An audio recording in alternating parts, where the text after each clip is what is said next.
يقام أنا سيرا بيسي أمة مسلمة آمنا جنيا بربادو خمبراتيس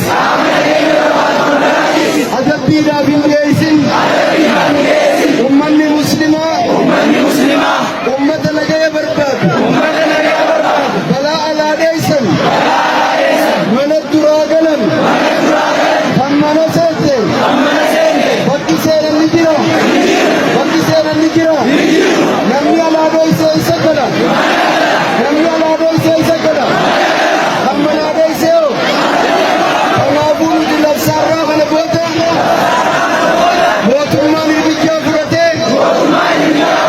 يونم دقايسيسين يونم قرسيسين تركان في جيبي كمني وقتو دنتينيا أنا تشومان داركتين كما جنة الرحمن تبرسي تقولنا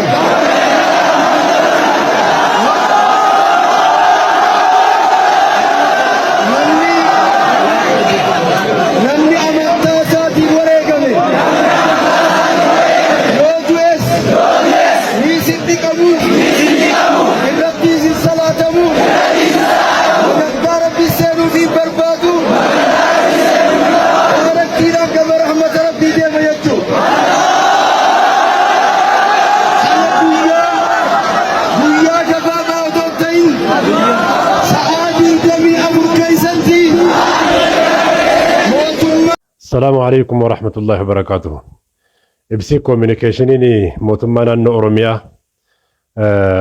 حرّا باسجرو مقالو أوروميا إبجا كيستي سيرا كبتشيسون اتفو فجدا إجار سالي سيران على إجار من هندي جناجتشو إبسا التانسي مالاسا ديگان كوني amantaa xiyyeeffate odoon taane jechuu haasaa jalatti immoo maal jechuun ibsa iyya yookaan immoo waca yookaan immoo waamicha warra mankaraarsa xinfanyaa isin jettu isin duri isin zamanaa mallasa lafdiin kun deebitee dhufteetti iyya jaraa hin dhagayinaa kan jedhudha. Kana jechuun maal akka ta'e beektu manni muslimaa masjidawwan magaalaa Shaggar keessatti diigamuun eegalaman itti fufaadha. Iyyuun manni muslimaa iyye dhageettiin qabudha.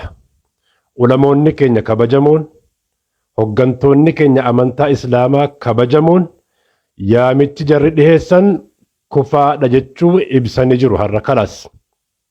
Manni muslimaa rakkoon guddaan akka dhufaa jiru asirraa hubanna. Tokkoomuun mirga keenya eegsisuuf of qopheessuun bakka hundatti qabsoo seera qabeessaa fi karaa nagaatiin deemuudhaaf of qopheessuun of gaacimsuun barbaachisaa akka ta'e waan nu himu achi gadi nutti himaa jiru hin nageenyudha. Ulamaan tuffatameera. Manni muslimaa naannoo Oromiyaa yoo xiqqaate parsantaa 85 ol kan ta'u sanaa ol kan ta'u tuffatameera. Masjida diiguun itti fufaa dhaga. Uummanni muslimaa egaa rabbiin nu buqqee haa dhaabbatu of qopheessuun barbaachisaadha jechuu barbaadeeti. Wassalaamu alaikum wa rahmatullahi wa barakatuhu. Sanitti ilaalama kan mootummaan yoo qaama kana seeraaf dhiyeessee ummata muslimaas qaama nageenya barbaadu kan biraatiis